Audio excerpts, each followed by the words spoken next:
You got to understand Cam Ward's abilities. How is it having him here? What stands out to him lately? I mean, before we started practicing, I mean, his leadership is clear. You know, I mean, he's played a lot of football, so he's been a part of a couple programs, so he knows how to inject himself as the new guy, you know, very humbly. And so that was probably the biggest deal. And then ultimately practicing's fun, you know. I mean, it's get back to work and try to get better. With Ward and the receivers, are you seeing some early signs of chemistry out here? Yeah, I mean, they did a good job throughout the last, 2 or 3 months of working together. Now, are we on the same page all the time? I mean, obviously not. I don't think anybody is at this point, especially when you got new guys. But ultimately, there is some signs of routes that end up in places that are good. But you know, we got some work to do, obviously. Typically, in year 2 of your system, where do you see the jumps from the players in year 2 of your experience? You know, I mean, it should be exponential year to year. I mean, looking at the last place I was at, really year 3 was when I think we won 12 year 3. You know, I forgot what year 2 was, to be honest with you. I think that was COVID year, but it wasn't a very good year that year for a lot of different reasons, but whatever. But typically when you see, you know, it's a little bit different because we're not dealing with the exact same people. I mean, you talk about quarterback play, I'm talking about like quarterback that's been here for 2 or 3 years, right? We're not dealing with that. So, but other players, yeah, there should be some familiar stuff, and you know, you should be able to play faster. That's the biggest deal. Cam Ward.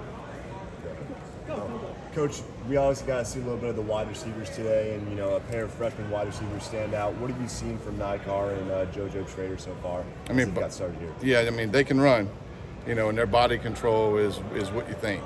Now, like everything, whenever you're new, you know, you're not playing instinctive like you can play until you start learning things in a way that everything becomes second nature. But their skill set is where you want them to be. Xavier Restrepo, talking about the opposite end. He had an exceptional catch today from Cam, and he beat out Mish Powell.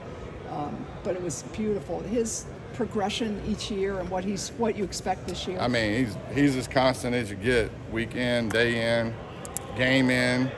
You know, I mean, I've preached to some other guys too that the best players I've been around have been the same player every day. And that's probably the biggest compliment I can give a player, and I can give Strep that he's the same every day. Like that play he made today, yeah, but he makes a play like that almost every day. And so, I mean, he's just very consistent in his work ethic, consistent in his effort. He understands football. He plays hard. Like, he really plays hard. We don't have everybody playing hard, but he plays hard. It's a good example. Hey, Shannon, you bring a guy in, he immediately goes to number 1 on the depth chart. That's not the easiest thing in the world in terms of always with chemistry and things like that. How are these guys responding to Cam Ward's attempts at emerging as a leader on this team? I mean, I think that's growth. I mean, it takes time, right? I mean, that doesn't happen overnight. That's why you got 15 spring practices and a lot of other player-led practices. But ultimately, if you're good at what you do, typically locker rooms accept you pretty quickly, right? And so there's good competition, though. I mean, we've only practiced 2 days. And so the quarterback room is talented. You know, there's some talented guys there. So, I mean, it's fun to watch those guys and look. I mean, it's our job as coaches is to make rooms uncomfortable, right? And more rooms need to get really uncomfortable because you're only going to grow if you're uncomfortable. And so if somebody's not pushing you, you're probably not going to reach your potential. So you have 4 guys with experience at the college level in your quarterback room. Did you have to change at all how you divvy up reps this spring compared to other springs? Yeah, good. That's a really good question. I mean, you know, I don't think I've been through a spring where you've repped that number of quarterbacks. It's hard in the spring because you have X number of reps a day, and divvying those reps up where people can get in a groove and really show what they're made of is difficult because typically you rep 2, maybe 3, right? And so we're repping more than that, and so, you know, it's a little bit challenging rep-wise, but look, it's a good problem to have. I'd rather have that problem than the other problem, right?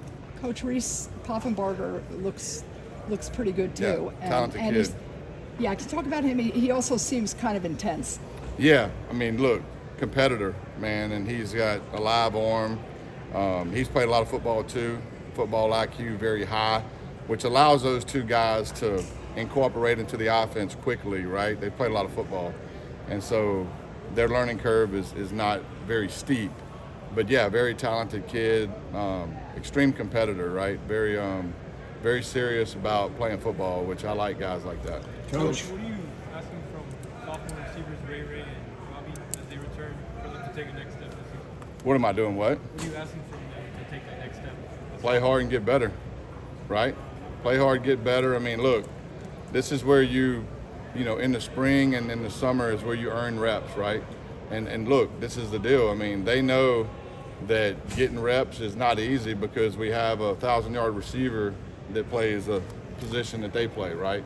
And so now we can do other things to get people on the field with multiple guys at that position. But ultimately, they got to raise their level. It's no different than what I said in the quarterback room. I mean, look, that room's talented, right? And so you better compete. You know, if you don't compete, then you ain't gonna get no food. You ain't eating, right? And so those guys compete though. Ray had a really good day today. Made a couple really good catches.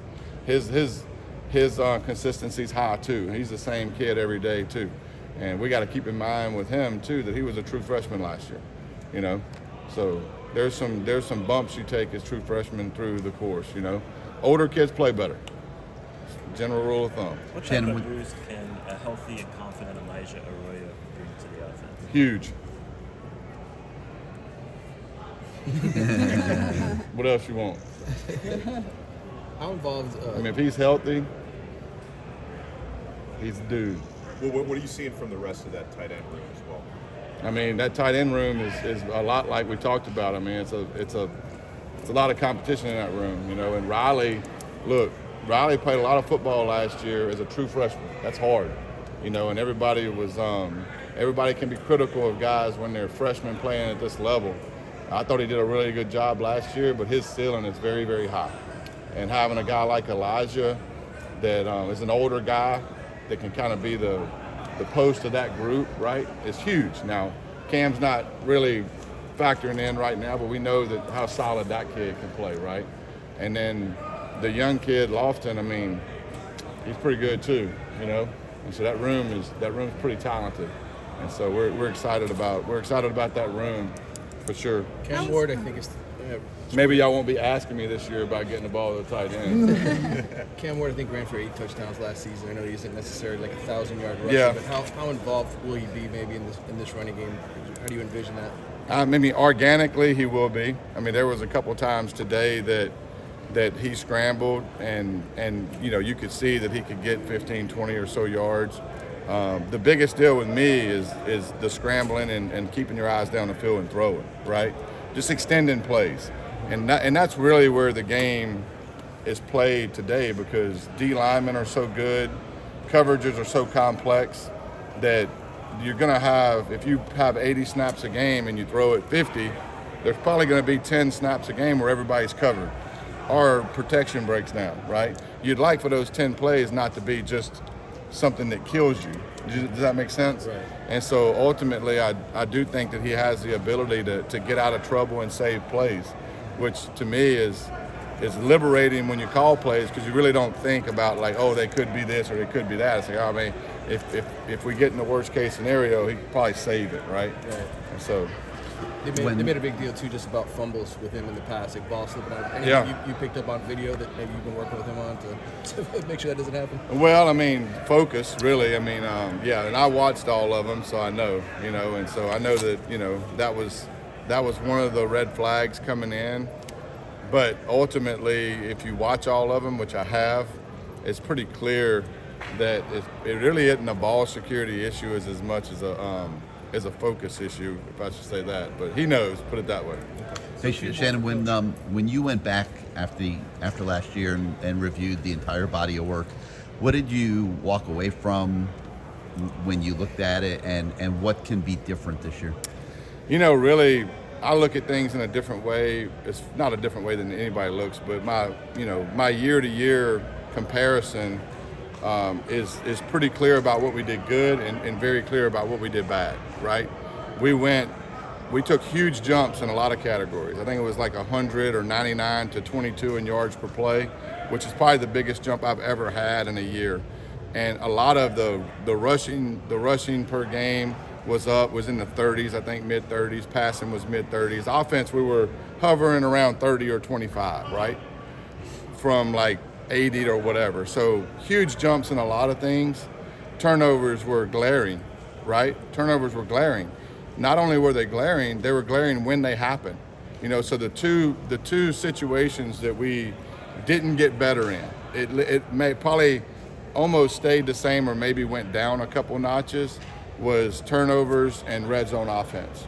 But they kind of go together, because if you look at red zone offense, I mean, we got down there about top 35 in the nation 50 or 60 times, right? The teams that were in the top 10 in the nation, you can tell I studied this a lot, but the teams that are top 10 in the nation, right? There's one clear thing they didn't do, is they didn't turn it over down there. We turned it over 7 times down there, 2 times on the 1 yard line, right? And we turned it over a couple of times right before there.